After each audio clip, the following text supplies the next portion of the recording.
Next up, this is important for you to see because it may be 2020, it may be 2024, it may be 2028. But the reason why Nikki Haley signed on to be UN ambassador for the Trump administration was not because she felt so compelled to serve the country. It's because Nikki Haley thought, hey, this is great. I know absolutely nothing about foreign policy, and I'm going to get an opportunity to make it seem like I am now a foreign policy expert, and this is going to really round out my ability to run in 2020 or 2024 or 2028.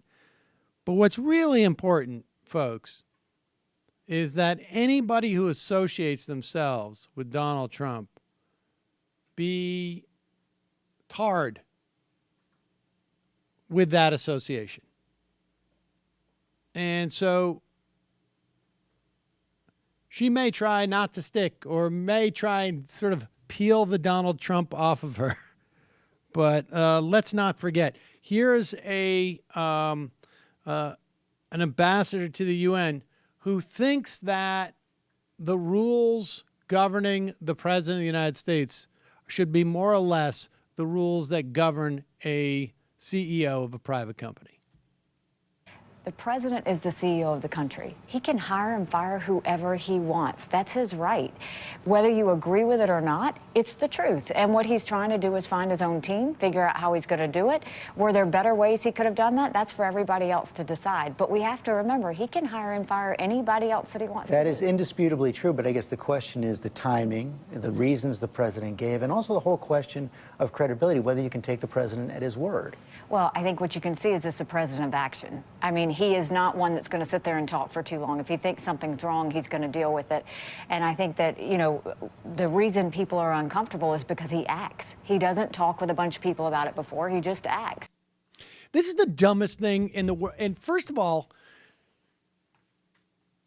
what does he think was wrong with Comey? The only thing that we've heard that he thought was wrong from Comey was the investigation into his associates. Honestly, like, what else did he say was wrong with Comey? He's a showboater and a grandstander, and the whole thing with Trump and Russia, that was wrong. And for a man of action, I mean, not necessarily a lot has happened so far. But there it is. Another enabler. Trump hates showboats who are bad at their jobs. Exactly. Hi, folks. It's Sam Seder. You know me from just a minute ago. Listen, we've had a problem on YouTube. Let me make a graphic visualization. Back in March, our revenue and the ads that were monetized was a lot, like here.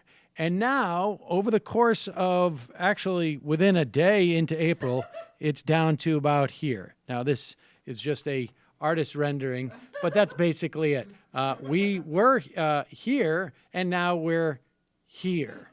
That's because of some YouTube thing where advertisers were concerned on being on hate sites. And, of course, we're a news organization that sometimes talks about hateful people, and we got caught up in their algorithm. I thought it would be fixed by now. It's not. We need your help to keep giving you free content on YouTube. We don't have the advertiser support that we had even back, here. So we're looking for your help. Go to our Patreon site, give a couple of bucks. Literally, you could give a couple, and it would be very helpful. Head over there. Here's the link right here or down there. It's somewhere around here. Find it and go help us out. Thanks so much. Enjoy the rest of the show.